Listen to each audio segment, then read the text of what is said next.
ladies and gentlemen, welcome to another episode of the Irrational Confidence Podcast.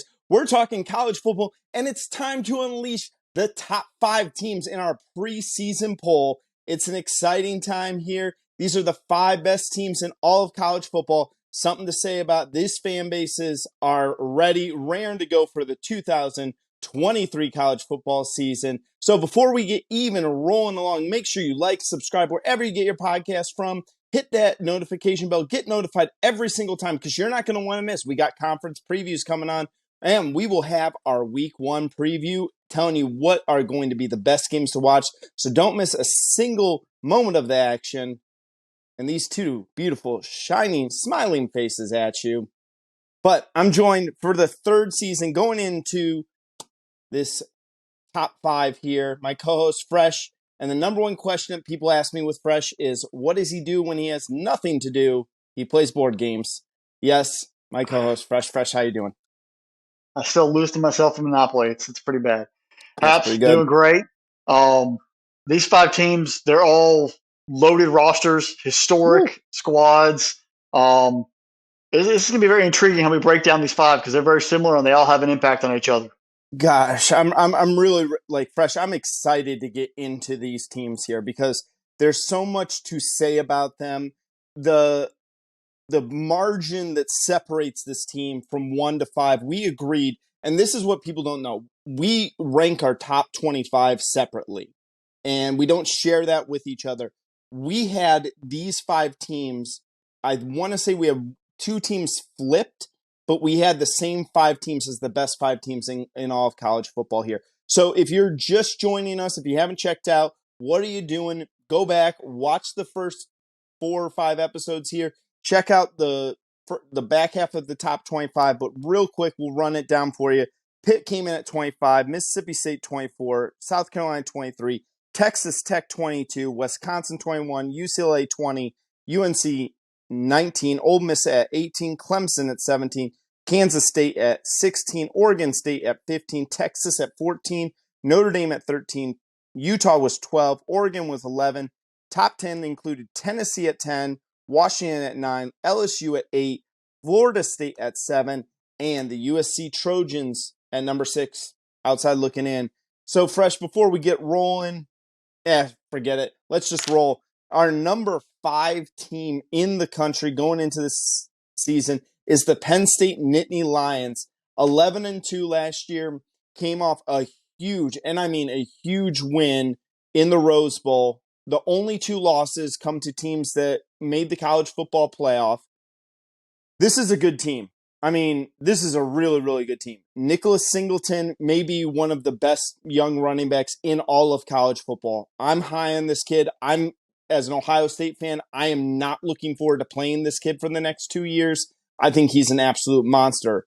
Drew Allar will take over at quarterback for the Nittany Lions. He had a really good Rose Bowl game. And folks, forget, they beat a really good Utah team in that Rose Bowl. Players weren't really sitting out in that game. I think Dalton Kincaid and Clark Phillips III were the only 2 off the top of my head that sat out that game, Fresh. Man, I'm looking at this. Yeah, they got a few things to replace on the defense side of the ball, but talk to me, Fresh. What are you seeing with Penn State? Well, I think first off, with Clifford gone and he's gotten his doctorate and he's left Penn State, now he's a Green Bay Packer taking over Aaron Rodgers' locker. Drew Allar, the show is yours. And are you going to take advantage of the opportunity to be the quarterback, not having to look over your shoulder, not having to have doubts? You've had a full year under it, spring practice, fall practice. You got a lot of every time last year. Now's your chance to shine and really take this program to a big time level. Let's just not forget that Penn State has yet to make the college football playoff. It's been Michigan or Ohio State. They've not been able to represent the Big Ten. And last year, depending on how you look at it, they won out to getting the Rose Bowl because Michigan and Ohio State both were in the playoff. So this is also a sign of Penn State and James Franklin. When are you going to take that next step? The 1 year you did win the Big Ten, Ohio State and Michigan were having quote-unquote down years. And now you're going against 2 of the elite programs in your own side of the division, not just in the conference. How do you take your program to the next level and build? You've built a roster. You've recruited fantastic the past few years. Allar and Singleton and Allen at running back. You have a pair of tailbacks that can run all day long. how's the offensive line own against Michigan's defense? How's the offensive line take it to Ohio State's defense? How are those two games? Because really, when it comes down to it, the schedule is just those two games. I don't care.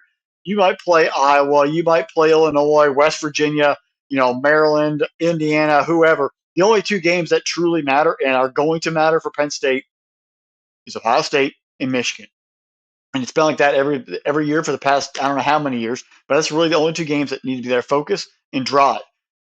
If you get through the others, if you slip up somewhere else, that's on your own fault for looking past. You got 10 easy games, and you have those two matchups. You've got to be prepared offensively and defensively to do it.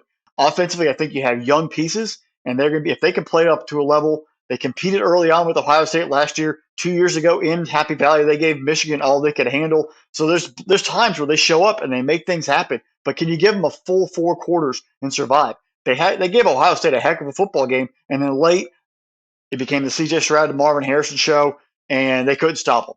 Can you play a full 4 quarters and get it done? And can the offense score enough touchdowns and not settle for field goals? Because in that game, they also set up for a bunch of field goals. Can they find ways to finish it out? Defensively, Kalen King and Abdul Carter, you're leading this defense. In my opinion, those are 2 first-team All-Americans. I have them as my first two, both on my first team All Irrational Confidence, which we'll release the full lineup later. If those of you guys can step up and rise up the rest of the talent on that Penn State defense, this team could be very, very special. I mentioned earlier, the toughest 4-game stretch that I could actually find is the first 4. You get West Virginia, you're going to get a Power 5 opponent to open up the season. You're going to get Delaware, you're going to get your K-Walk, and then you get Illinois and Iowa. If you're not ready to play right off the bat, you could go 2-2, 3-1, but if you lose one of those games, you're in trouble. You've got to be ready to go. You don't have the 3 or 4 kicks to get yourself going into the season. And then obviously be ready for Ohio State. Be ready for whatever quarterback comes from the Buckeyes. Be ready for that plethora of receivers who are going to run all over the place, and those 2 tailbacks that are going to come in there, and that much improved defense. Can you pull off the upset? Can you shock the world? Penn State's done it before. Can you do it this time? Can you beat Michigan? Can you beat the good Michigan Harbaugh team? You beat the bad ones early on, but can you beat the good Harbaugh Michigan football team? You haven't done it the past 2 years. Can you get that done? Can you finish it out? If you can win one of those, if you can win both, obviously it's fantastic. You'll be undefeated, but you've got to do it physically. Michigan's a physical football team. Harbaugh's built it just like Bo Schembechler. He wants offensive, defensive line, run the football, play defense, be hungry, be nasty, be physical. If you can match that, you're in great shape. Ohio State, much more of that spread the field. They are a tough team in the trenches, but they're going to spread you out and they're going to throw the ball over the yard and then run it down your throat. Can you compete at a high level to score points? You're not going to have to score 40 to beat Michigan, but you're probably going to score 40 to beat Ohio State in most cases. Can you play both mindsets throughout the season? Can you adjust your philosophy to fit whatever that game is going to require? You can't get too cocky versus either of those 2 teams and expect to win. You've got to come in humble and be able to get it done. And James Franklin, we talked about this before, I think even last year. When Penn State doesn't get much credit, is not really talked about, that's when they show up big. But now you have expectations. Now we're putting you at number 5 in the country. Other people have you, just around that top 10, just around the top 5. Are you going to live up to those expectations? Are you going to surpass them? Or are you going to have the team sort of drop off? This is also on your legacy as the head coach there at Penn State. You recruit great. You bring in tons of players. But when are you going to be at the level of competing for the playoff? Because now the playoff means something. Yeah, it's going to be 12 teams in the future, and you'll probably be in going forward. You don't have to worry about this conversation. But this year you do. This year there's still 4 teams. This year you've got to go win Big Ten titles, and you got to compete for them. And if you're not beating the 2 other big teams in your side of the division, you're just there. And your job eventually could get on the line. So this is a big year for them to live those expectations and take them to the next level. The ceiling for Penn State, 12-0. Do they have the talent on paper? Could they beat everybody on the schedule? Yes. The floor is 10-2.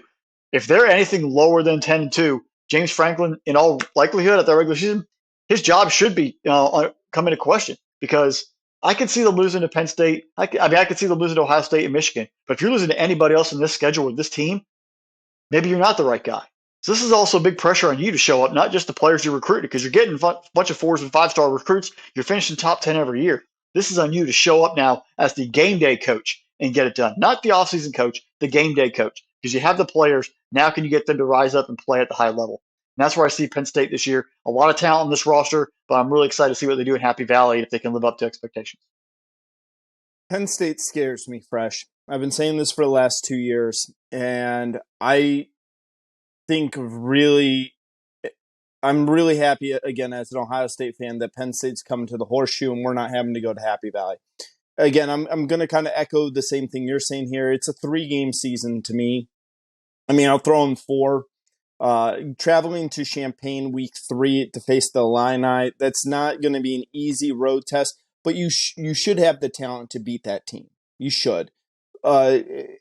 Illinois does have a very good run defense, and they do have the horses up front to stop the run. I just don't know if you could stop the run for a full 60 minutes against this Allen and Singleton. They're just going to eventually overpower them. Week 4, Iowa, that's a big game for them. Iowa always plays tough. Kirk Ferentz is going to have Iowa's defense ready to play. If Iowa has an offense this year, they're going to be dangerous. Remember, that's always an elite level defensive team. Really, their Achilles heel will always be the offense. But you're right. At the end of the day, this season is going to be determined a success or a failure, whether or not they pull off a win against Ohio State, whether they pull a win off of the Wolverines, or both. And really, that's going to what it comes down to. If I'm looking at Penn State, there's so much to be excited. If I'm a Nittany Lion fan, between Allen and Singleton, I'm jumping up and down. Like, seriously, I don't know of a university out there that I would say, like, head and shoulders better. You have 2 running backs better than these 2 guys. Like, I really, it would be very, very difficult for me to pick somebody better than these 2. That's how highly I think of both of those tailbacks out there.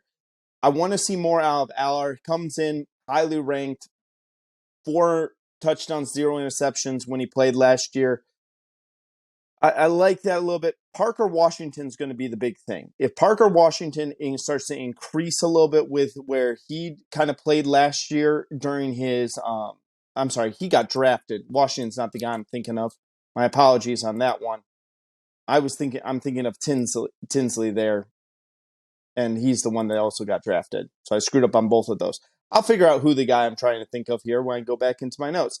But I want to see how they're going to be able to throw the football here. I want to see who's going to step up as a wide receiver for Penn State. They got a great defensive backfield now. Joey Porter Jr. is gone, but Kalen King is back. He had 15 pass defenses last year, was one of the leaders on the opposite side of Porter. He saw a lot more action because when we broke down the tape last year going into the draft season, and I looked at the Ohio State tape, and we were kind of looking at where Joey Porter would do matched up against Marvin Harrison Jr. If you go back and watch the tape, it's not Joey Porter Jr. that was matched up with Harrison Jr. It was Kalen King. That shows me what type of faith that James Franklin had in it. Now, Marvin Harrison Jr., like most other people, torched him that day. But I don't know many secondaries that could have really contained Marvin Harrison Jr., one of the best players in college football. This is a really, really good Penn State team. I mean, I would be really excited. It's quiet in Happy Valley, and I always have said this, a quiet Happy Valley scares me. I'm going to say, I'm with you, Fresh. Their floor right now is 10-2. I think that they have all the talent in the world to be 10-2, have a similar year as last year. They're very similar to me as how I perceive Tennessee. Is Tennessee that notch below Alabama and Georgia in the SEC? Is Penn State that notch below Ohio State and Michigan? You got to beat one of the big boys to be able to consider one of the top teams in the conference. I think that there's all the talent in the world. I'm going to say that they're going to go 11-1. I think that's the ceiling there. I would have a hard time seeing them beating both Ohio State in Columbus and Michigan. I think one of the two of them is going to slip up. They have the talent to go 12-0, but I'm going to say 11-1 is their ceiling. But really, this is we should expect a lot of success for the Nittany Lions. Yeah, I think the best, you mentioned both the running backs there. The first thing I actually wrote on my notes when we were starting this whole thing out is run the bleeping ball. And I put like 8 exclamation points. If LR is struggling or is not comfortable, you got 2 workhorses and you keep running them. You probably have depth behind them. Keep them healthy, control the football, control the pace of the football game, and run down someone's throat. And that might lead to some serious success. Yeah, absolutely. I'm going to figure out by the time we talk to the first game here. I wrote down the wrong wide receivers because I was looking at last year's stats, but I'll figure it out who I was trying to talk about. All right, Fresh, let's go to our number 4 team in the country. And this feels like they're almost underrated, but it's the Alabama Crimson Tide. Alabama, I mean, what else can you say about the year they had last year? Remarkable year. They do suffer a couple of really, really, really tight losses. You take a look at the loss to Tennessee by 3 points, a loss to LSU in overtime by a point, and they really just put the boots to everybody else. Bryce Young's gone there. Jamar Gibbs is gone. You take a look at Will Anderson Jr., he's gone. But I think we got something in store for Saban. I think Saban's going to turn the clock back, and we are going to see a much different Alabama team this year. What do you say, Fresh? It's Ala bleeping Bama, everyone. Okay? Nick Saban did not forget how to coach, did not forget how to recruit. It's Ala bleeping Bama. And until they lose 3 or 4 or more games in the regular season, I'm not going to underestimate them. They are going to be physically tough at the line of scrimmage and on defense. They're going to have defensive linemen. They're going to have linebackers. They have already brought in the 2023 class that they had just signed, number 1 in the country, absolutely amazing. You're going to see maybe 12 freshmen get significant playing time early and often for Alabama right off the bat. That's how good that class was. And that's not saying anything how bad the team is now. That's how good those kids are that are coming in and ready to play. And they've all been there since January. Nick Saban's going to be hungry. The 2 losses last year, you said, by combined 4 points. The loss before that, if you take out the Keely Ringo pick 6 at the end of the ball game in the national title game, they were only down by 8. So we're talking outside of that pick 6 that he should have just kneeled out and run the game out. Those are 3 straight single-digit losses. They don't get blown out. They're coming to play, and they have a whole host of motivation. New offensive coordinator, new defensive coordinator, all coming into his philosophy. This is just a fresh blood coming into Tuscaloosa that's now hungry. And, you go through SEC media days, you hear about, complacency and all that nonsense that, people have been asking Kirby Smart about. Maybe complacency did settle in a little bit in Tuscaloosa. They had won so many titles, and maybe the guys just lost that hunger of whatever. I can guarantee you right now, Nick Saban has got that back and got their focus. And it's going to be a hard camp when they go in about a week or two and they open up there in the heat of Tuscaloosa, Alabama, all through August and into early September. They're going to be working hard because they know that they can't let down. The standard in the SEC has changed, but they have now to regain it. They lost to LSU. They've lost to Georgia and lost the third outside of Auburn. Their 3 other biggest rivals they've lost or less than they played to them. So there's a lot changing, and this is Nick Saban's chance. There's a lot of chirping. Is he lost it? Is he old? Has the program died? Have they been passed by everybody, not just Georgia? I think Nick Saban's loving this. He's just letting it all happen, and he's going to set a tone. It's not going to come week 1. It's going to come week 2 when they host Texas under the lights there in Tuscaloosa, and he's going to announce that I'm not here. I've not left. I'm still here. Another little interesting thing is for all the great quarterbacks, the Tuas that they had there in the Bryce Youngs, Bama has won or played for a national championship under Nick Saban with inexperienced quarterbacks. Whether it was McElroy, first-time starter that year, takes us to a national championship. A.J. McCarron, his first year, they went and played and won a national title. Sims, his first year as a starter, they went and lost a national championship game. Coker won his first year as a starter, went and won a national title. Jalen Hurts, his first year there, they went and played and won a natty. And then Mac Jones, his first year as a starter, they went undefeated and won a natty. He doesn't need the super 5-star experienced quarterback that's been there for 3 years to truly win a national championship. He needs the offensive line, the defensive line, the running game, the defense, all the units to play together at a very elite level and to win the football game where the quarterback doesn't have it all on his shoulders. They just need to guide it. I think this year right now with the unknowns at quarterback on who's actually going to be the starter, is it Simpson, the freshman? Is it Milroy coming from last year who played a little bit? I was not too impressed with him. Or is it Buechler coming from Notre Dame under Tommy Rees, the same OC? I have a weird feeling Buechler's probably get the start early. Ty Simpson's probably going to get the running late. You're going to have maybe Eli Holstein also gets to get involved. I don't think he really truly cares whose quarterback is week 1. He really cares about whose quarterback is going to be middle to late October and who he trusts out there. He might play multiple quarterbacks, But if everyone else plays at their high level, the quarterback won't be the biggest issue, and it'll give them time to figure out which one they actually need, which one will play at a high level for them. Looking at other things, though, what is also Alabama known for? Running the football.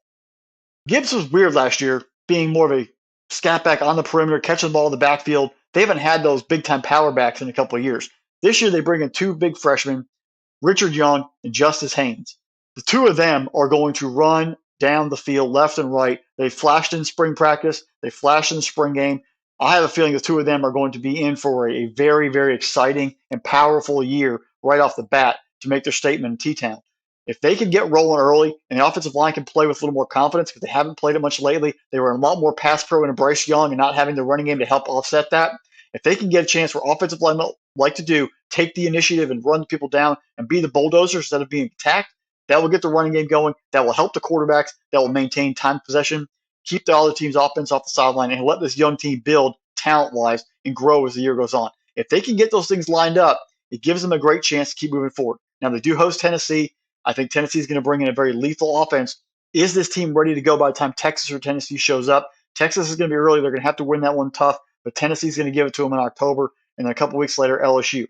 If they're ready to go and they can play at their highest level, they have a chance of really being very successful this season and really maybe getting a lot of revenge. If not, there's going to be a lot more questions asked about the depth, and they're going to hear more things about Nick Saban. Has he lost his touch? Receiver-wise, Jermaine Burton came there from Georgia after last year. I don't really think he's truly the number one, but right now he's the best in the depth chart. If I'm saying a receiver you need to watch out for Shaz Preston. If they're going to get anything going in the passing game at all, help these young quarterbacks, Shaz Preston, 5-star recruit last year, going to get his chance to shine this year and really show off.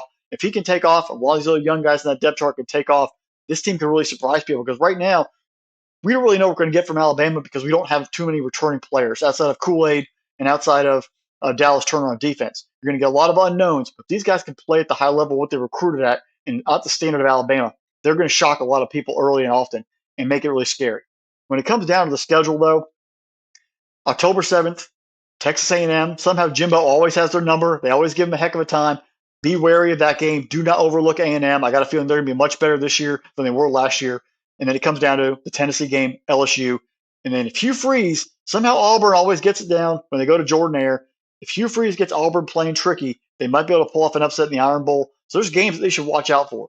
This is not an easy schedule for Alabama. This is a very, very difficult schedule for Alabama. If they can overcome this and put together a solid season, watch out for Nick Saban really making a continued push toward another national championship. I think he wants at least one more. And I think he, down the road, he might get one before he leaves. Could it be this year? I'm not sure. But he has a schedule. This actually might benefit the team for next year because it's going to test the team, the fortitude of what they're building there in Tuscaloosa and what they have built over the past few years. The ceiling for this team, 11-1. I don't see them going undefeated in the regular season. The floor, though, if this young team does not gel, they could be 8-4 by the end of the regular season with losses to 4 of these next 5 schools, either Texas, Texas A&M, Tennessee, LSU, and or Auburn. They could lose 4 games right there. So this could be an unprecedented season for Alabama if they can get 4 losses. But it all really depends on the coaching and the young players rising up and playing at a high level if they can. Fresh, it's Alabama. Like you said, it's Alabama. And my question really comes down to it: who's gonna play quarterback for the Tide? Is it going to be Simpson? Is it going to be Milroe? Either one of those guys. I'm not like, and again, I can't sit there and tell you that I poured over the A-game tape. I know that was a little on the rough side. Buckner transferring in from Notre Dame doesn't make any sense to me unless you really don't like either one of those guys. Like, why did he show up at Alabama? The one that I'm most curious about is the freshman coming in is Eli Holstein. That kid is a monster. There's a large American right over there. He's got a cannon of an arm, and we've seen Saban not afraid to play the kid. Like, Saban will have no fear of starting a freshman. He'll have him ready to go if he thinks that he's going to get them to a point where they're going to win. You take a look at what they got back on defense. Dallas Turner is going to kind of take over that Will Anderson spot. There's a lot of talent in that kid. I like him a lot. It's one of the better linebackers in the entire country.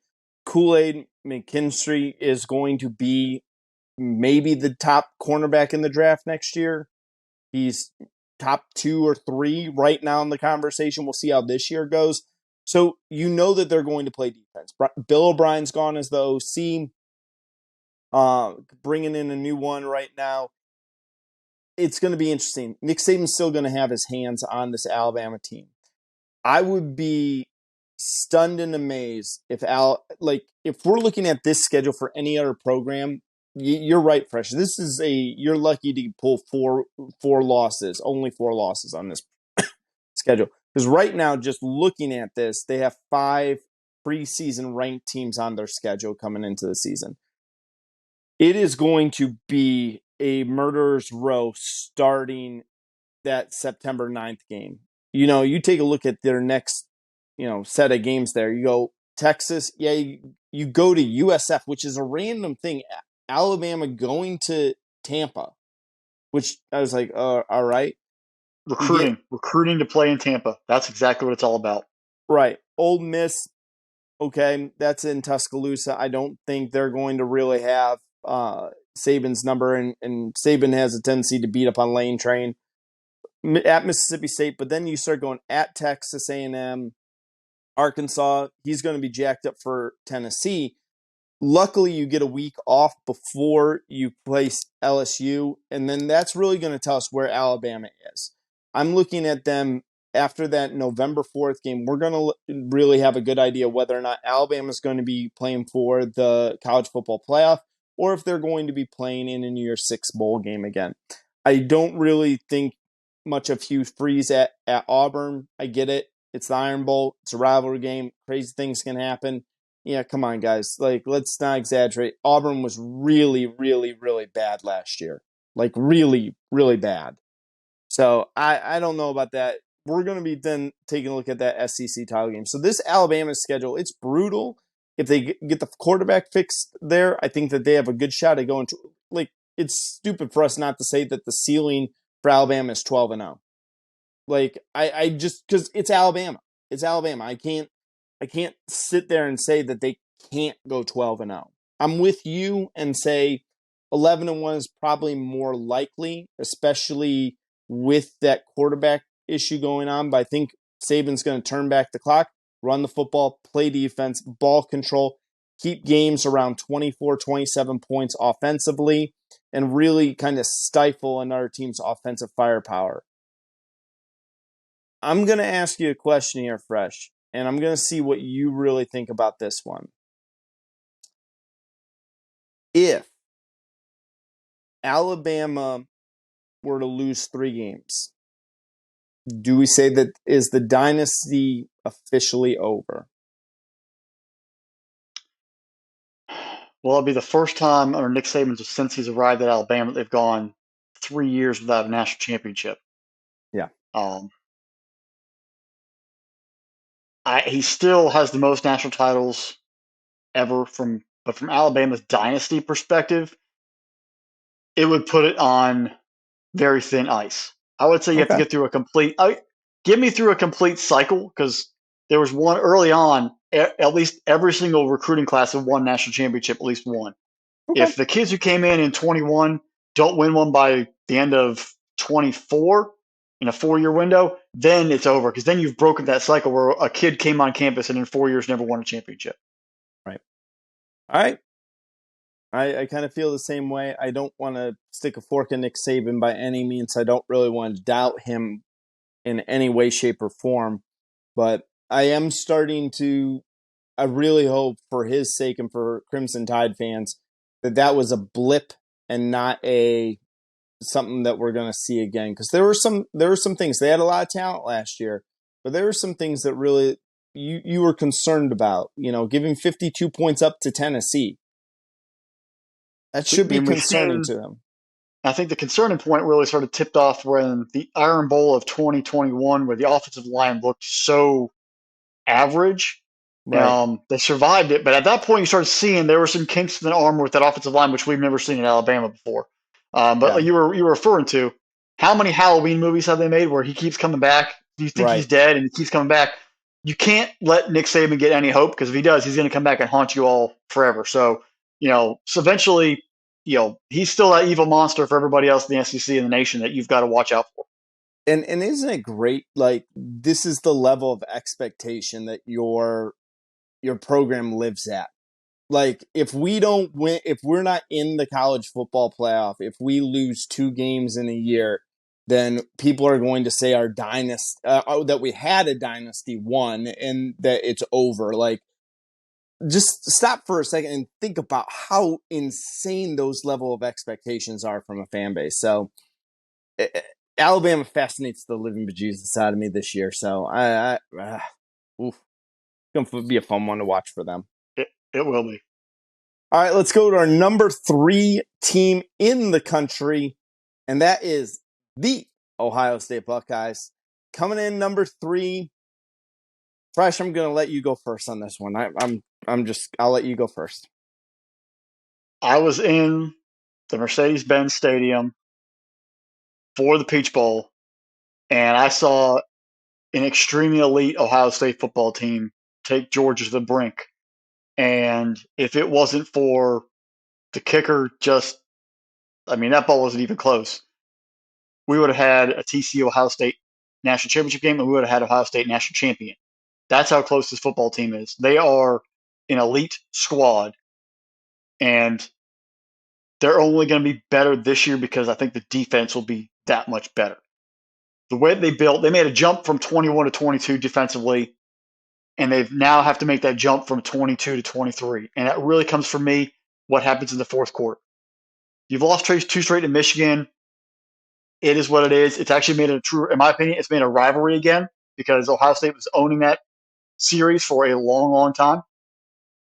You have too many weapons on offense not to dominate. You bring back your top 2 running backs, whether it's McCord, whether it's Devin Brown at quarterback. Under Ryan Day, they're going to figure it out. They're going to be able to throw the football around. And you have a plethora of receivers and offensive linemen. Yeah, you do have to replace your 2 tackles, and they'll figure that out. But I think recruiting tackles to Ohio State, I think they're just built in a lab sometimes there. Not to Big O's, Orlando Pace's, quality, but they put out some pretty solid linemen there at Ohio State. They'll figure out 5 guys who can block. Offense, not an issue. Defensively, though, I think this is where they take the next step, is in the second half and especially the fourth quarter of big football games. Now, what I mean, bear with me, Buckeye Nation, before you start yelling at me and I'm saying I'm blah, blah, blah, this and blah, blah, blah, that. In the fourth quarter versus Michigan, gave up 20 points, and the Ohio State Buckeyes as a team only scored 3 points in the second half. That's a big struggle point. You led Georgia 38-24 going into the fourth quarter, and you had a 4-point lead also at halftime. You lost both of those games. You gave up 18 points to Georgia in the fourth quarter. You scored 13 points in the second half. The Ohio State Buckeye football team in big games needs to show up in the second half. If Ryan Day can get a tough team to run the football and play not just on the quarterback's shoulders in the fourth quarter, and the defense can learn to get a couple stops or get a couple breaks there in the second half, this team will be unstoppable. But it's not just the Georgia game; it was the Michigan game and Michigan game the year before. Those 3 big games are where those one little off pitfalls have hit them and hurt them. Ohio State has top 5 talent in the nation every single year. It's just getting over that hump in some of those big games that they have to get through. I think this football team is going to be much better defensively, and the defense in 2023 will carry this football team and actually allow the young quarterback, whoever it might be, to grow into the role and become that elite big game quarterback. Because we talked about Penn State, the same thing for Ohio State, except this year you have 3 games you got to focus on. You got Notre Dame, you got to travel there to South Bend, you got Penn State, and you got Michigan. Wisconsin, we don't know what we're going to get from them. There's a lot of hype coming to that program. It is tough to go to Madison. We'll figure out what team they have when that game arrives. But on your calendar, on the schedule right now, the big names who have recruited consistently at a high level the past few years are Notre Dame, Penn State, and Michigan. And those are what you're going to set your sights on, with the Badgers being that 4th big game on the schedule. If the defense can show up, you can take the defense to South Bend. You can take the defense on the road wherever you need to go and get W's and allow that running game and allow those receivers to develop and allow those receivers to cope with that new quarterback, whoever it might be, and figure it out because you have the talent. It's a factory that Ohio State. It's been a factory for decades. Anyone tells me there's no talent in Columbus, you're flat out lying. This team just needs to figure out how to get it done in the second half of big games. You have a great first half. You come out with a lot of energy. maybe come out a little slower and let the game sort of build to you. Keep it tight and then pull away in the fourth quarter. Find that next burst of energy and that execution late in a football game. Because if you can, this could be a national championship football team. I tell you right now, they are hungry. If they have to play Georgia again, they're going to be really pissed off. And if they have to play Michigan again when it comes to that game, they're going to be focused and laser locked in. If they get those situations and they can learn how to close out a game in the fourth quarter, watch out, because Ryan Day will then be able to take this team to another level. I think what Urban Meyer did to resurge this football program, Ryan Day's been building off of it. If he can get this team now to be tougher in the second half, because under Urban Meyer, whether it's at Florida or Ohio State, those football teams were tough in the second half. They grinded it out. They played physical football, and they ran it down your throat. If Ryan Day can get away from some of the fancy throwing and learn how to run it down someone's throat physically and dominate that kind of way at the line of scrimmage, he could really revamp himself as a coach. Because right now, I think the philosophy is he's not fully fit to be that angry, eager, determined, just that Saban Urban mentality, that Kirby Smart mentality of, I don't care about you, I'm going to do whatever I can to destroy you. I haven't seen that from him on the sideline. He seems kind of, I'm just going to throw it around the yard. If he can change that mentality and get a little more angry and drive away with that, that pound it and drive someone into the Steelers' soul, if you will, if he can get that and make that adjustment offensively with his play calling, this team could go really far.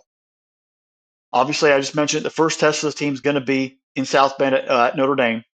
October 14th through the 28th will be a test. Home versus Penn State. Then you bookend that with at West Lafayette taking on Purdue and traveling to Madison. If this team can remain focused and be tough and be physical and not have to try to win every single fancy, but win tough, this team's going to be in great shape and they'll be able to survive that run. And obviously, can you finally beat Michigan after 2 years? We heard after 2020, you sent some, Brian Day sent some verbiage up there to Harbaugh saying that he ducked him in 2020, didn't want to play him, and then you lose 2 straight. It's been a while, and I think Buckeye fans are trying to get a little impatient because beating Michigan is very important. Harbaugh understands the rivalry. Urban understood the rivalry. I'm not sure Ryan Day understands the rivalry impact of the Michigan game. He's not truly an Ohio guy, so maybe he hasn't bought into understanding of that Ohio State-Michigan rivalry, and that might not be why he hasn't got that W yet and really taken over that game.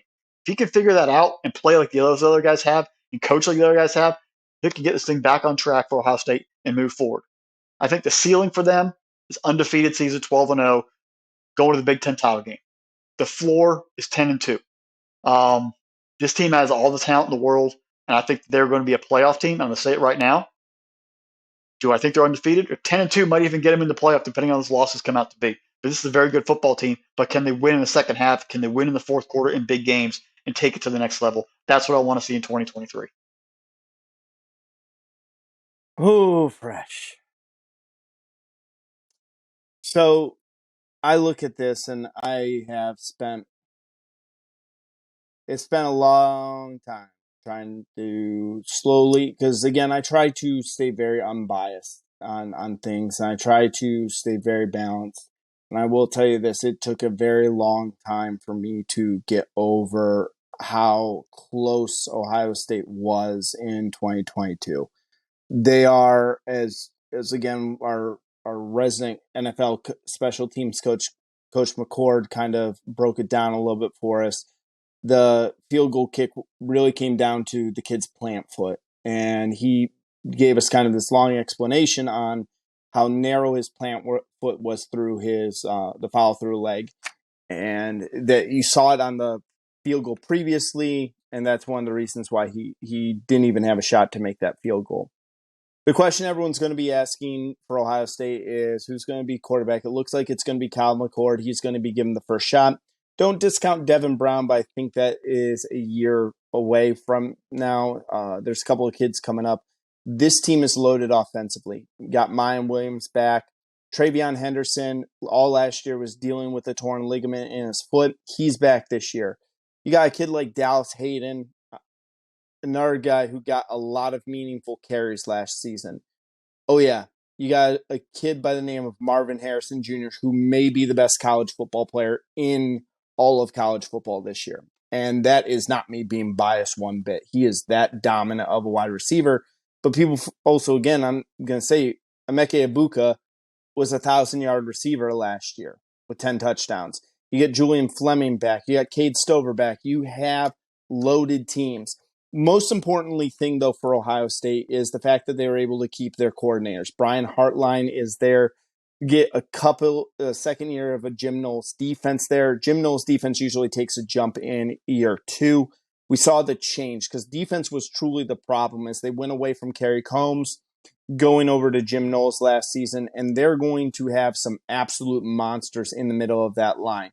You take a look at JT over there. You take a look at Michael Hall Jr.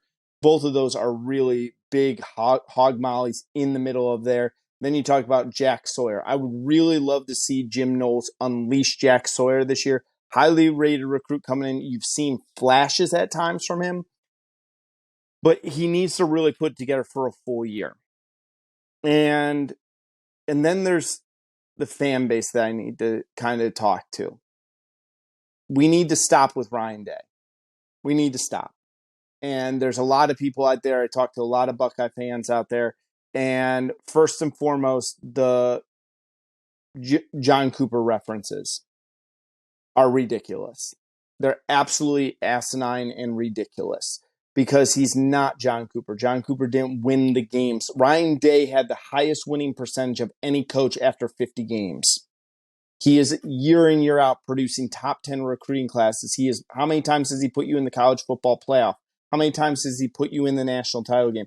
I don't care what they played after Atlanta last year. The national title game happened in the Peach Bowl last year. And that was whoever won that game was going to smoke TCU the next week. It didn't even matter. The national title game happened in Atlanta. And I know people are going, oh, yeah, it didn't really. No. If you are a real college football person, you'll admit that at the end of it, there were a handful of teams that are really this close. It is going to come down to defense. Is this defense going to be a little bit better? Is the quarterback going to be able to assimilate, use the weapons around him? They do have a great running back class over there. They are going to be able to lean on running the football. I mean, Fresh, I think either one of us could probably suit up to play quarterback and complete some passes to Marvin Harrison or Emeka Ibuka. I think we'd have at least a glimmer of success between them. But it is going to come down to 2 games to me. And this is a tough schedule for Ohio State. Like anyone who wants to say like, oh, you got to go to South Bend at night to play the Irish. Then you get luckily you get Penn State at home. I hate going to Wisconsin Halloween weekend. I hate going to Wisconsin. I hate that game. I hate going to Camp Randall Halloween weekend. That's an awful time for me, and it's going to probably be my most nerve-wracking game of the year for me to watch. And I'm going to be very nervous because that game to me, just for some reason, scares me right now because it's Halloween. And I think Fickle's going to be motivated to play that game. I think there's a lot of talent, and I like what they're doing over there in Wisconsin. I don't think that's going to be an easy win by the Badgers. I think Badgers are going to impress us a lot. But again, it's going to come down, are you able to beat the Wolverines? Are you able to beat the school up north? You need to go into Ann Arbor and win this year. Go into Ann Arbor and win. Ann Arbor is a dirty girl, and I really, Ohio State, you need to do this. Ryan Day, you don't have to win a national title to get people to stop talking about you. But you do winning in Ann Arbor, everyone will stop talking about you. You've shown you can beat every team on this schedule. That's the team that you really need to make sure that you beat. On top of that, Fresh, 2 years ago in our preview podcast, you said something about Kirby Smart. You said the question about Kirby, if not this year, when? Ryan Day, if not this year, when are you going to have a better opportunity to win a national title? Next year, you're going to have to go through a much harder road to hoe. You won the first college football playoff when we had it out. Be a great way to go out winning the last one that they have. That should be your level of expectation. Ohio State is like Alabama. It's like Georgia. And there are very few schools. There's only realistically 3 schools that have this level of expectation now. And that is, 1, you beat the crap out of your rivals every single year, and you compete for a national title. It's scary how lofty those expectations are. Trust me, Ryan Day is compensated nicely as the head coach of Ohio State. I think he's going to be all right on that regard. But there's high level of pressure and expectation. To me, the floor, again, I'm with you, Fresh, 10-2. Undefeated is the ceiling. I expect this team to come out like gangbusters. I expect them to play pissed off this year because they realized that they were so close versus Georgia last year and it could almost taste winning a national title.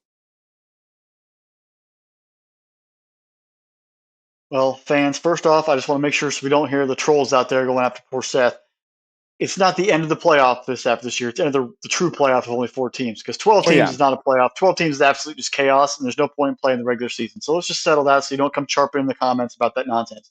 And number 2, if I'm going to throw passes for Ohio State, I just want to make sure I get myself a pretty awesome NIL deal first. I want to get paid if I'm going to do this, okay? I'm not just throwing passes to Marvin Harrison Jr. or Buka. Just like, you got to give me some cash, or at least hook me up with the truck at one of the local dealerships there in town. But I got to get something if I'm going to do this. I'm taking advantage of it just like the kids are. Well, and Columbus is one of like the top 20 cities to live in if you're like a young professional too. There's like an insane amount of businesses that are going up in Columbus, Ohio. So, all right, Fresh. Well, we only got 2 teams left. We only got 2 teams left. Let's go to that other team that's in Ann Arbor. Our number 2 team is the Wolverines, that school up north. Again, winning the Big Ten for the second straight year in a row, beating Ohio State. It went undefeated in the regular season, kind of just rolled through everybody, but they also, they played a cakewalk of a schedule outside of pretty much 2 or 3 teams there.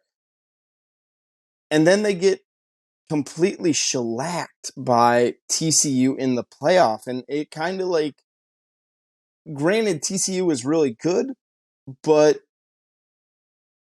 it didn't make a whole lot of sense. So, I don't know. They got Blake Corum coming back. They got Donovan Edwards. J.J. McCarthy is back there as well. Caden McNamara, he's transferred out as the backup. He's heading over to Iowa. You look at McCarthy, he made a huge leap last year. He's the type of quarterback that Jim Harbaugh needs. 22 touchdowns to 5 interceptions. But realistically, this game, the Michigan offense is going to rest on the shoulders of Blake Corum and Donovan Edwards. The 2 of them just combined for over 2,300 yards. Take a look. They had 25 touchdowns on the season on the ground. It really are who's going to step up for the Wolverines as the wide receiver? Is it going to be Cornelius Johnson, 6'3" kid? He's a senior. He had 6 touchdowns last year. Is he going to be the Braylon Edwards? Is he going to be the Mario Manningham? Is he going to be that top tier wide receiver that we've gotten so used to the Wolverines having? I don't know. I really think that the Wolverines are going to maybe take a step back defensively. They've lost a lot defensively the last 2 years. And sooner or later, when losing that amount of talent on that side of the football, it really can hurt them. For me, Fresh, the game's always going to come down, just like I said with Ohio State. It's going to come down for me for the last 4 weeks of the season for the Wolverines. Take a look. They got Purdue coming in, and then they have to go to Happy Valley, and then they have to turn around and go to an up-and-coming team in Maryland. And I know a lot of people are going to be like, oh, Maryland's an up-and-coming team. Maryland played a lot of people tough last year. This could be one of those games. I'm coming down off of being at Penn State. I know I got my rival next weekend. A lot of times last year, the Wolverines played Illinois in a very, very tight game the weekend before the rivalry. This could be another one of those tight games. Outside of that, the rest of the schedule is an absolute joke. You go to Nebraska, you go to Minnesota. Okay, you got big brother, little brother as well. I don't know. Fresh, I don't see much at the early half of the schedule. I don't see the Wolverines being any less than 9-0 going into that November 11th game versus Penn State. What do you got for the Wolverines? This team they've built the model of what Harbaugh wants to do. What he did in the NFL, what he did at Stanford. You build a big offensive line, you got tight ends, you got running backs, and you don't put your quarterback in position to do too much. McCarthy doesn't have to go out and win football against Michigan because they run the football. The offensive line owns the line of scrimmage. They're very physical. They run the ball down your throat. play action here or there, but they don't have to go out there in a situation because they're not down early. Just throw the ball, put 3 or 4 receivers on the field, and try to catch up. I think that's where they got hit in the mouth by TCU early. TCU jumped them, whether it was turnovers or just touchdowns, and it totally got them in a shock mode where they didn't know how to respond. They had not been punched in the mouth that consistently and that early by a team they overlooked. They were thinking they were going to be playing Ohio State or Georgia in Cali 10 days later, and that game versus TCU was a walkover. And they learned hard. They had to get focused the entire time. That was the first time all season they actually looked like they were not ready to play. Will Harbaugh have that change coming in the season? We'll find out. Obviously, we're coming forward. But their schedule, again, a bunch of cakewalks. They have nothing really true to get ready for outside of Penn State and outside of Ohio State. Michigan's going to just scroll through, and they've already even started doing Georgia practices to get ready for Georgia. And someone even joked maybe they should install TCU practices because they should get ready for them and not worry about a team they hadn't played. But either way, their mindset's already on 2 games this season. They think they're going to be undefeated and then going forward. They've lost a lot of players up this roster the past couple of years. How are they going to continue to keep replacing the talent they keep losing? They don't have a number 1 receiver. They have a bunch of unknowns. Who's going to step up and actually be able to show up consistently for them and play? Is McCarthy truly the Big Ten quarterback? I have not seen him play at an elite level for a full 4 quarters in a game that actually mattered. He was able to manage the game versus Ohio State. They ran the ball down their throat. It wasn't because he was throwing the ball all the time, making fantastic throws. They ran the ball very efficiently. He was able to do some play action. But when he had to play versus TCU, he turned the ball over a few times. He looked a little discombobulated and wasn't truly there and wasn't truly focused. I think he's an okay quarterback. He's not an elite quarterback, but this year he has a chance to prove me wrong. Corum and Edwards, absolutely amazing running backs. Absolutely fantastic behind a very, very good offensive line. That's the key to Michigan. They have to control the line of scrimmage, slow the game down. They don't want to score quick like Tennessee or score quick like Washington. They're going to matriculate the ball down the field, and they're going to try to run tons of clock off, keep their defense rested, and score, and they don't care about winning the football game. I don't think they care if they do it sexy. They don't care if they win by 50. They just need to win football games because in the end, if they win the Big Ten, they're going to the playoff, and that's where, like we mentioned about Ohio State, your goal is not just to be 10-2. Your goal is to playoff and beyond. Like that's where your expectation is at. So if you just manage your schedule and go 11-1, you're going to get the at-large bid. You're going to go to the playoff, and then from there, you let the chips fall where they may. And that's where Harbaugh's built the program at, where he just needs to know I don't have to do anything sexy. I don't have to beat a ton of ranked teams to boost me from number 22 preseason all the way to the top 4. I'm starting here. I just got to maintain where I'm at. Do not choke and get yourself through. I think this year, actually, Michigan might have a team that actually chokes and chokes a couple times because their defense in losing guys wasn't exactly, in my opinion, that great last year. And I'm about to tell you why. Per PFF College, who does Pro Football Focus, they do Pro Football College. They do tons of evaluations and tons of grading out. They are very, very good at their job. Michigan faced 6 teams last season whose passing success rate was ranked 115th or worse in the country.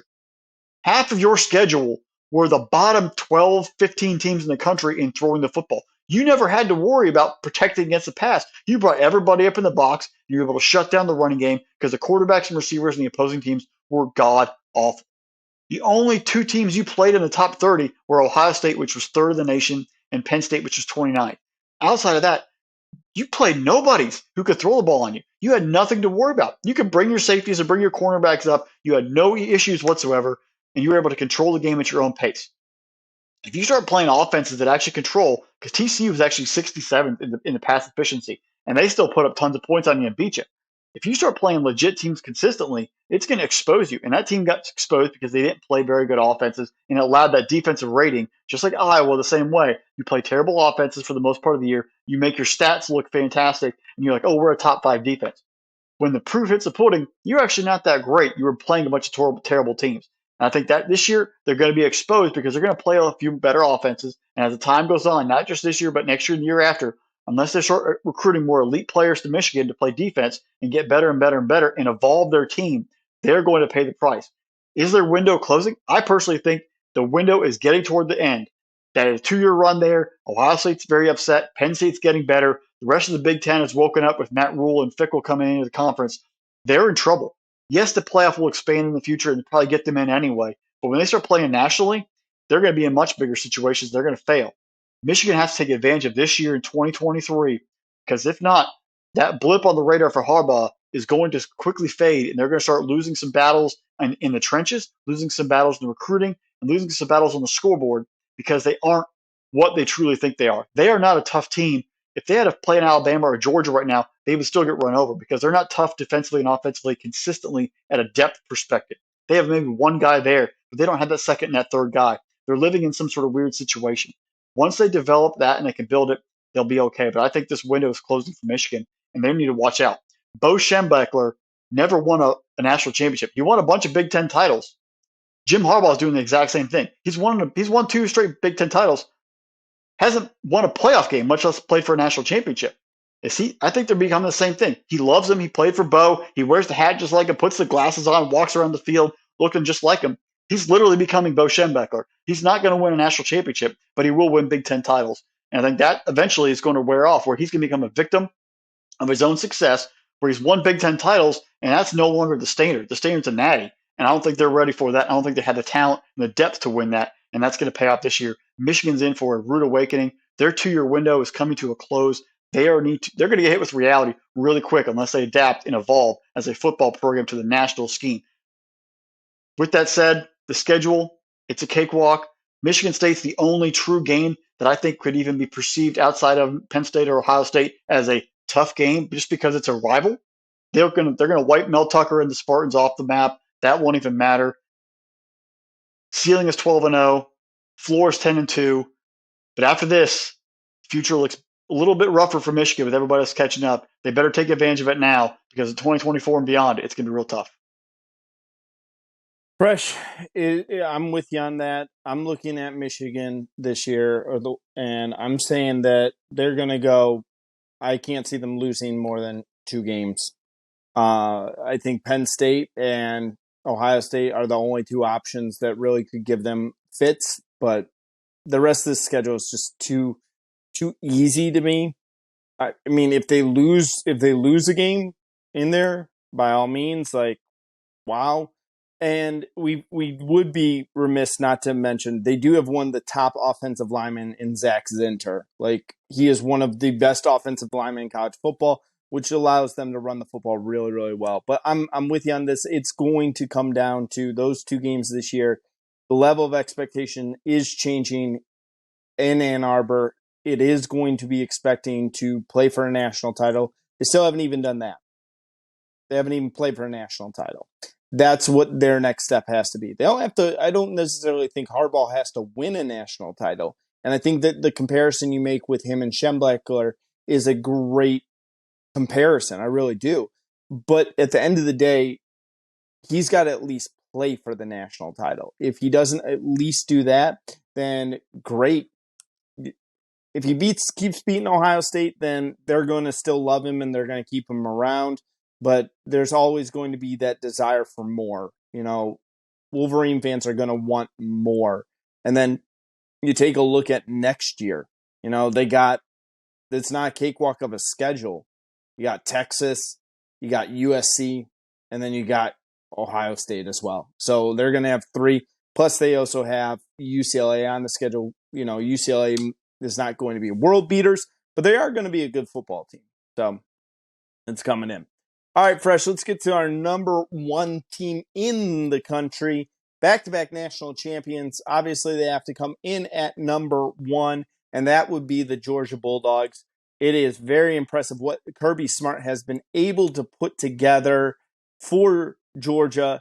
The question's going to come by, like, there's some pieces that are starting to leave here. Yes, Georgia is recruiting at an elite level. They are a factory of NFL talent. They are producing a bevy of first-round draft picks, especially on the defensive side of the ball, that are littered all through the NFL and will be playing on Sunday.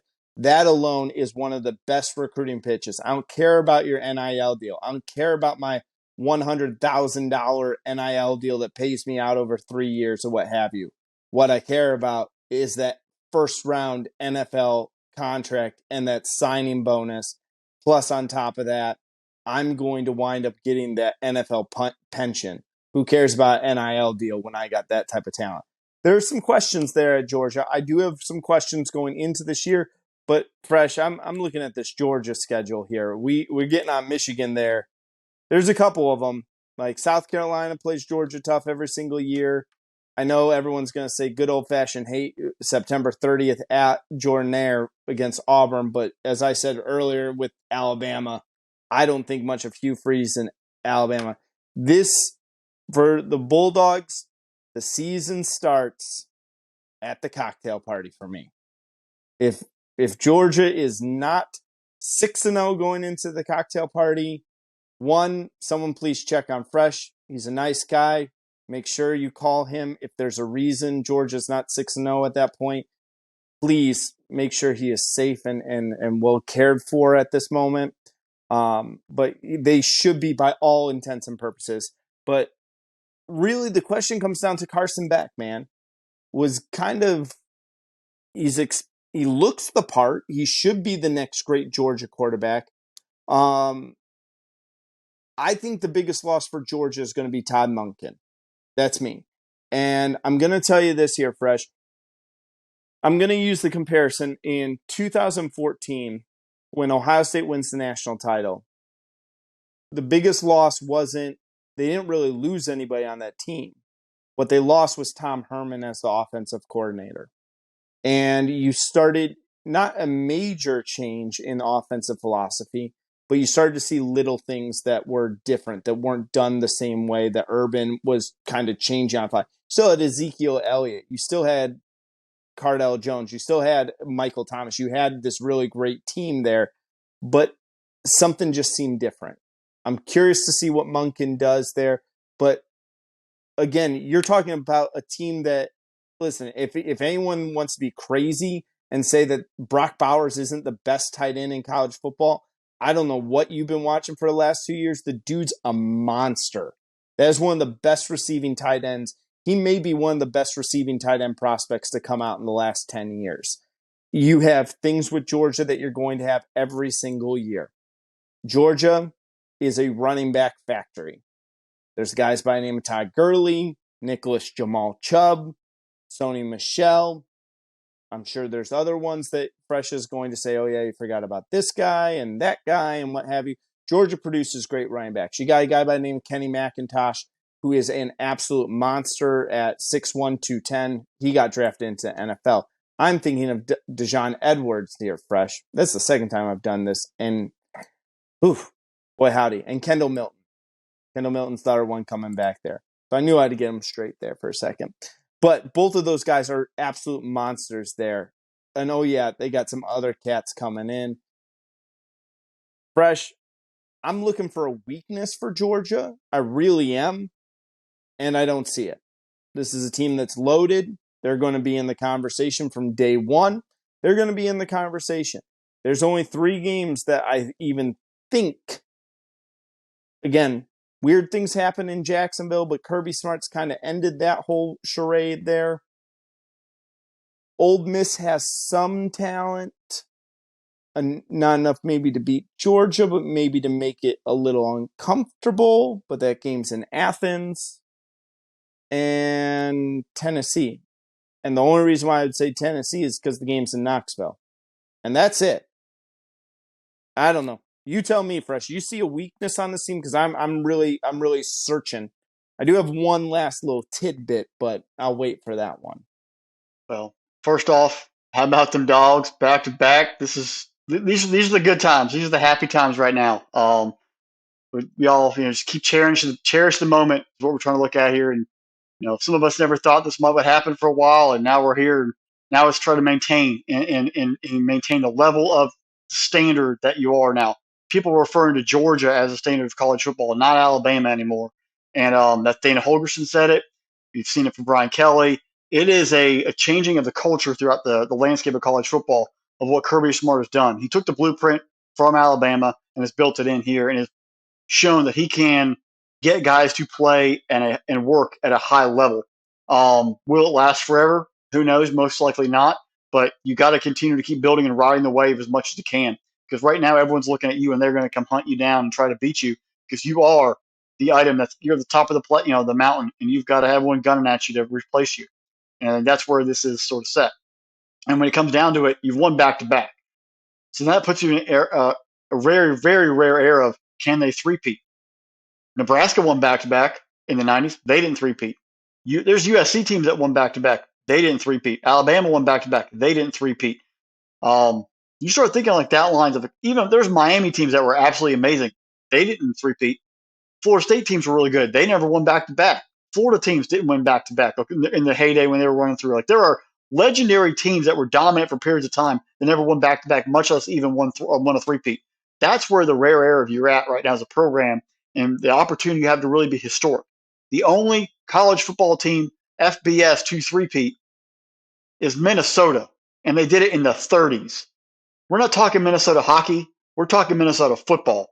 That just shows you how long ago that was happening and how hard it is to three-peat. And that's the next item for Kirby and the Bulldog program to shoot for and try to achieve. You always kind of like what keeps the team hungry after you win one. What gets you to the next level to win two in a row? The 3-0 there, the three-peat. That is the next enticing moment that Kirby's going to hang over this football team and over this program of, are you good enough to win three? Can you set history and become the first team, I'm going to say this, first team in modern football history to win 3 straight national championships at this high level? That's something right there that you've got to force your players every single day at practice, all the recruits coming in, understanding that level of expectation of where you need to work and get at. And if you don't, you're not going to get playing time, and maybe the program isn't the culture you need to be at. And that's where other teams now are going to sort of attain it. I've got to be at that level. I've got to be physical. One thing we've seen with Alabama early on, they dominated the line of scrimmage offensively and defensively. Georgia has now taken that line, and they've put it where offensive line and defensive line are priority, and they're digging through, and they're building the game from there, and then building the skill players around it. Once you're on the line of scrimmage, you change the expectation, but you change the narrative of the football game, and that's what they've done. And they're continuing to bring it in. You had Carter last year, you had Davis the year before. Who's going to be the next defensive lineman that's going to show up and make that and become the superstar and get paid big time in the NFL? What next linebacker? Is it Jonas Dumas-Johnson? Is he going to be in there next and taking advantage of it? Who the secondary is going to be the next guy to step up? We've already seen Starks have some big time. Bullard's had a great year. Lasser's a good corner. But who's the next player? And that's how they keep also motivating each other. Who's the next one to get the big contract? Who's the next one to get drafted? But who's the next one to show up and become an All-American?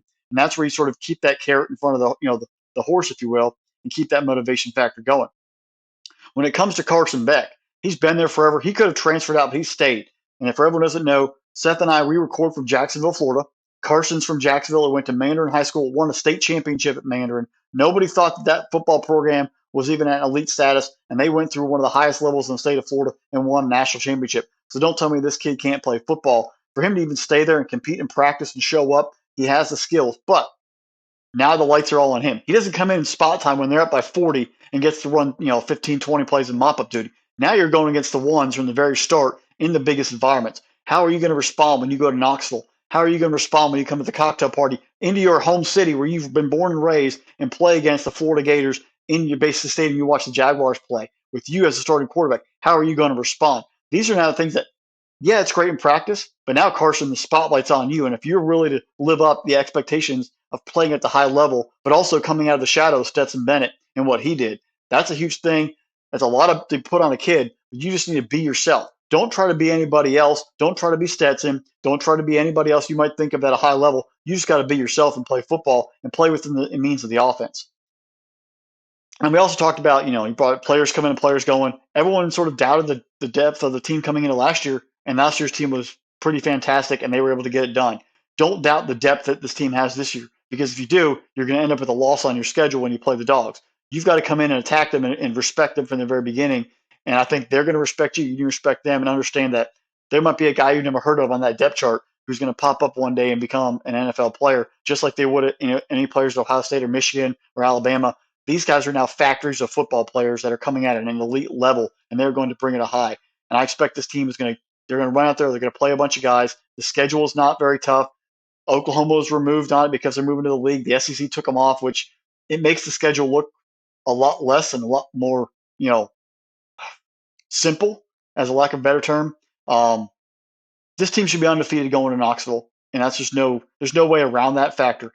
Georgia should be undefeated going to Knoxville unless there are some serious injuries that do pop up. You never want to see that. But this team has so much talent. Now, you brought up Monken leaving. Mike Bobo was the offensive coordinator at Georgia for a long time. Aaron Murray is one of the top 20 career passing yard leaders in the NCAA football record books, and he was the quarterback for Mike Bobo. Bobo last year was on the staff. Obviously, him and Monken worked on a lot of different plays, and there's a bunch of them that he actually drew up and suggested to Monken, and Monken called. They're going to play within Kirby's system. Jamar Chaney, Chaney was there, John Chaney was there, and when he didn't do exactly what Kirby wanted, there's a reason why he left. There's a reason why Coley, who came in after that and left, they didn't play within the constraints and the structure of Kirby Smart, what he wanted to do. Monken, him and they were able to work together, figure out what they wanted to do, bring the offensive along. I think Bobo will do just fine. He will have his own wrinkle to it. There are things that he loves and prefers over other different styles of offense, but Kirby's going to reel him in if he has to, and Kirby's going to let him coach freely if he has to. It's going to depend on that. I expect the 2 years under now, with Beck and him working together, they'll be okay. I will watch out. If there's any issues, Gunnar Stockton will take over and become the new backup quarterback, will become the starter. He has special talent. Kid can run. Rail is obviously not there yet, but there is depth. If there's any hint of issues, they will pull the trigger on Beck and play another quarterback, because you saw it in 2021. JT Daniels was hurt, but JT Daniels maybe didn't have the full vibe of the team. Stetson had the vibe of the team. They ran with him. The betterment of the team is what's most important. If you aren't cutting it at any position, that includes the quarterback, Kirby won't play you. So do not feel like it's an entitlement that Carson Beck is the guy the entire time, because it's all about winning a national championship and an SEC championship for Georgia. They don't care. They're not going to stick with a guy just because he's been there. You're going to have to prove you can play every single time. And I think that's a huge testament to the entire team of no position is safe.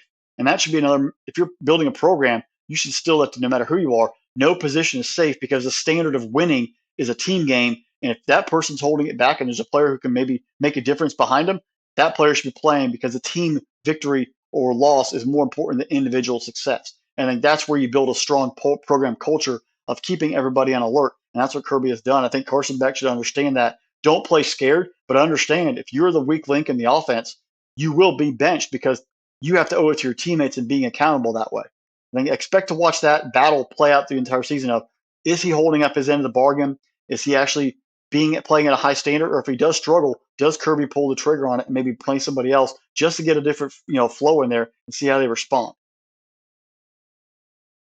The schedule, like you said, I'm not worried about it. You have to be aware, and every single game is going to be tough. You got to be able to focus and play. But the schedule starts. Ole Miss is going to be a big test, but going to Knoxville, can you go back in there? We've been a lot of chirping from volunteer fans the past 2 years, especially going into Athens last year. They're going to be hungry. They want to win. Tennessee knows they have to beat Georgia to set the standard and surpass them and get where they want to go. So we'll see that game there late November, how that turns out. Will Georgia continue to dominate the SEC East and maybe get back to Atlanta? Or will Tennessee be able to take over a team that has maybe some more youth on it and not exactly ready for that road test? That's going to be the big time game. If they get it, they're going to be playing for an SEC championship game, most likely going to have a good chance of winning the SEC, going to the college football playoff. That Tennessee game, if you don't go in undefeated, there's bigger issues, and it's going to be a big developmental year, but they should be undefeated going to Knoxville in late November. From there, we let the chips fall where they may. I think the ceiling for this team obviously is undefeated, 12-0 regular season. The floor, 10-2. I don't think this team has too much talent, too much organization, too much accountability not to lose more than 2 games. But losses can happen. Things can happen. That's why you play the football games. Every play counts. And they are inches away, feet away, from losing to Ohio State last year. There's a matter of details, and only 5 or 6 plays a game determine if you win or lose. And if they're excellent in every single one of those facets, they win. If you mess up on a couple plays that cost you, that might cost you a national championship opportunity. So got to be detailed, got to be coached up, be accountable. But I think this team is in a very, very good spot. Kirby has them in a great spot. Ceiling 12-0 regular season, floor is 10-2. Who are the two? If you look at this schedule and say, who are the 2 teams that you feel?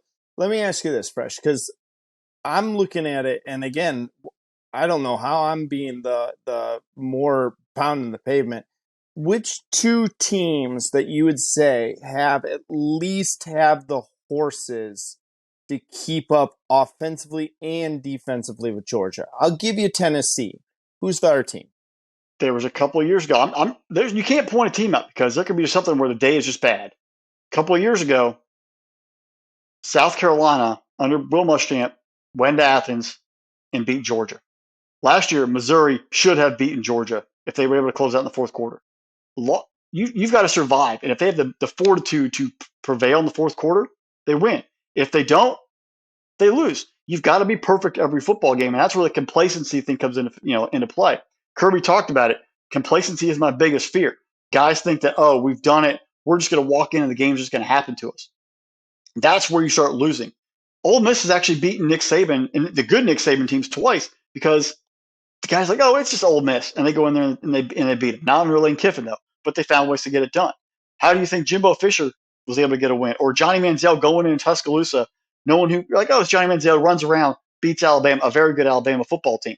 It's games where either you play a team that just gets on a run and gets hot, or you play just a clunker of a football game. The other guys just have a great afternoon.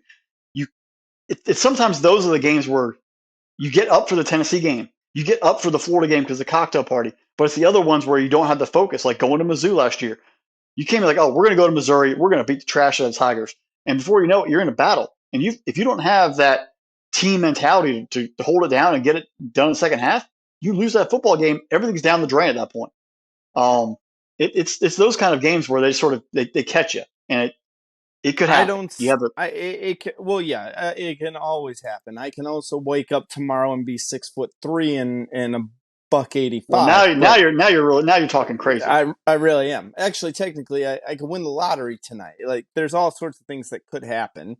But I'm looking at this, and that's the hard thing for me to go back. And again, I might stretch and say Ole Miss. Ole Miss does have some talent. We saw some good football out of Ole Miss and Tennessee, but really, this is a very, very easy schedule. This is almost, I would dare to call it a bakery type of schedule because of how many what I would feel are cupcakes on it. And even if there wasn't that many cupcakes on it, and again, I get the whole we lost Oklahoma and that would make it look better. And you're right on that part. It's not your fault that Auburn sucks. It's not your fault that Kentucky is going to take us. Devin Leary with Kentucky is going to be good. But they're going to take it. They're going to take a step back there. Florida, Billy Napier still got a year away before they could even really be talking about this. I don't think you take Missouri lightly ever again. That game's in Athens. You get Ole Miss in Athens there, okay. But it really, again, that's November 18th game. I'm going to say this. If Georgia loses a regular season game, I'm going to say that they should be kept out of the playoff. And that reason being is because of that's how talented they are. They shouldn't be this. Fresh, let me talk to you first. No, you bring they might only play, 2 ranked teams all year? Right. That's in all honest opinion, I don't think South Carolina will be ranked at that point of the year. They may not, but if they lose to North Carolina, they won't. I don't see Auburn being ranked in late September. I highly doubt Florida will be ranked come the cocktail party. Ole Miss may be ranked, but they're going to probably beat it by the time November comes. So Tennessee is the only team you might actually truly guarantee to be ranked when we play in the regular season. If Kentucky can really put the boots to Florida at the end of September, that September or the October 7th game, Kentucky could, if they're coming in 4-0 or 5-0 and they beat up on Florida the week before, I think Kentucky could probably be ranked maybe. But let's take a look at, I talked about Monken versus Bobo. You take a look at some of the things with Mike Bobo, and you look at Aaron Murray is a great example. Aaron Murray's entire career was under Mike Bobo as his offensive coordinator, all-time leading Georgia passer, 13,000 yards, 121 touchdowns, 41 interceptions. That's going to have to be the story for Carson Beck. Like, Stetson Bennett never lost you the game. He never made a mistake that loses you the football game. I don't necessarily want to say that he single-handedly won a game, but he was never the reason to lose a game. That's got to be the question. Can Carson Beck do that? I think that he's going to have plenty of time to get used to this offense. I think he's going to have plenty of time to work out the kinks. I think that he's going to have plenty of time to really get used to the wide receivers. Who's going to step up? McConkley is a great wide receiver there. He's one of those guys that you wish he was on your team, but hate that he's on the other team type of player. sport hate type of guy. But Fresh, I'm going to give you some statistics here. Do you know that how many by week one, how many days would have passed by then? So that's September 2nd. How many days would have passed since Georgia last lost a regular season game?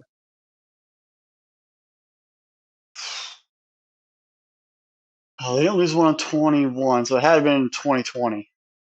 Yep. And that would have been Florida. It was the If I'm cocktail not. party. Yep. So, yeah, that was the last regular season loss.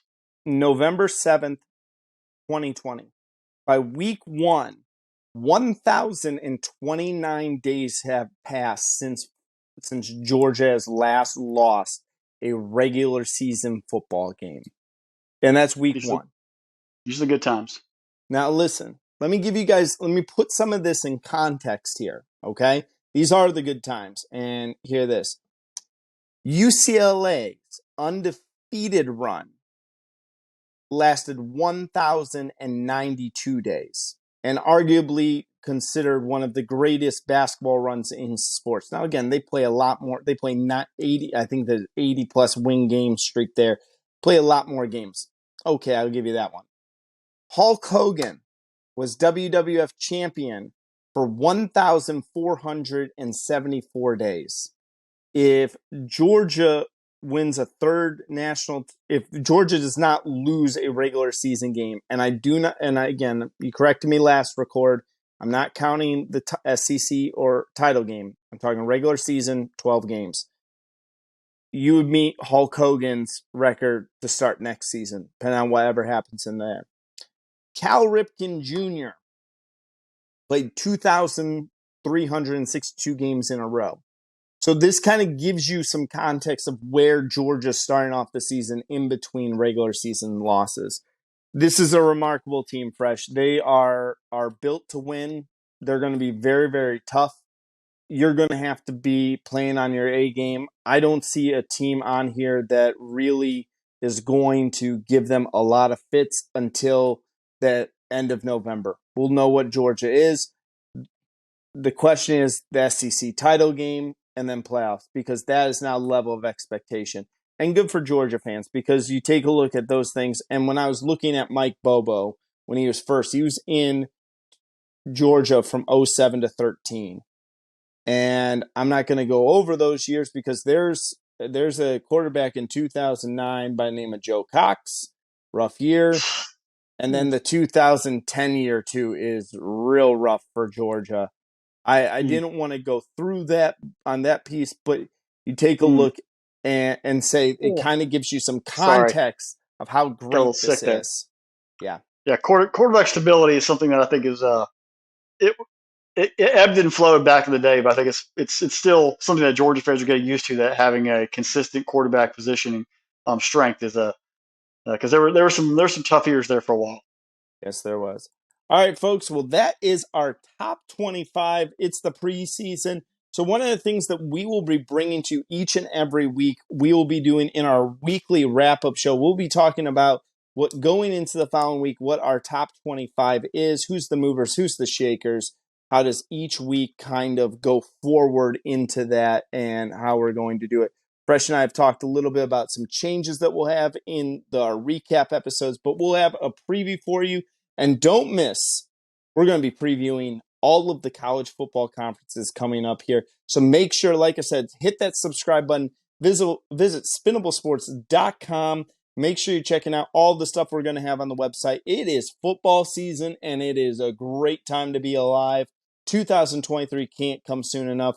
We got some other announcements that we'll do. We'll do our annual Vegas episode with Fresh recording from a Vegas hotel room out there, and all of that fun and debauchery that happens out there that will have to be told at our time. But make sure you're going to spinablesports.com. Like, subscribe wherever you get your podcast from. Follow us on Twitter. Interact with us. We love you guys. Subscribe to the YouTube channel. Special thanks to our producer, Drew. And that's all I got. We've run long on this one here, Fresh, but I've had a good time doing it. We've gone through our top 30 teams. Top 5 are elite.